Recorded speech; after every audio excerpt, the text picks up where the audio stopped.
They went on from there and passed through Galilee, and he did not want anyone to know, for he was teaching his disciples, saying to them, "The Son of Man is going to be delivered into the hands of men, and they will kill him. And when he is killed, after 3 days he will rise." But they did not understand the saying, and were afraid to ask him. And they came to Capernaum, and when he was in the house he asked them, "What were you discussing on the way?" But they kept silent, for on the way they had argued with one another about who was the greatest. And he sat down and called the 12, and he said to them, "If anyone would be first, he must be last of all and servant of all." And he took a child and put him in the midst of them, and taking him in his arms, he said to them, "Whoever receives one such child in my name receives me, and whoever receives me receives not me, but him who sent me." John said to him, "Teacher, we saw someone casting out demons in your name, and we tried to stop him because he was not following us."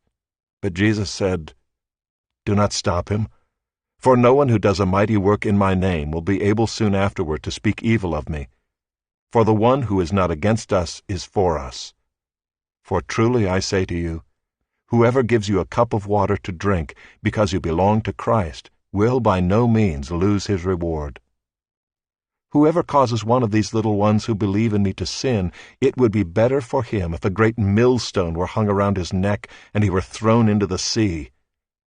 And if your hand causes you to sin, cut it off. It is better for you to enter life crippled than with 2 hands to go to hell, to the unquenchable fire. And if your foot causes you to sin, cut it off. It is better for you to enter life lame than with 2 feet to be thrown into hell. And if your eye causes you to sin, tear it out. It is better for you to enter the kingdom of God with 1 eye than with 2 eyes to be thrown into hell, where their worm does not die and the fire is not quenched. For everyone will be salted with fire. Salt is good, but if the salt has lost its saltiness, how will you make it salty again? Have salt in yourselves, and be at peace with one another." And he left there and went to the region of Judea and beyond the Jordan, and crowds gathered to him again. And again, as was his custom, he taught them. And Pharisees came up, and in order to test him, asked, "Is it lawful for a man to divorce his wife?" He answered them, "What did Moses command you?" They said, "Moses allowed a man to write a certificate of divorce and to send her away." And Jesus said to them, "Because of your hardness of heart he wrote you this commandment.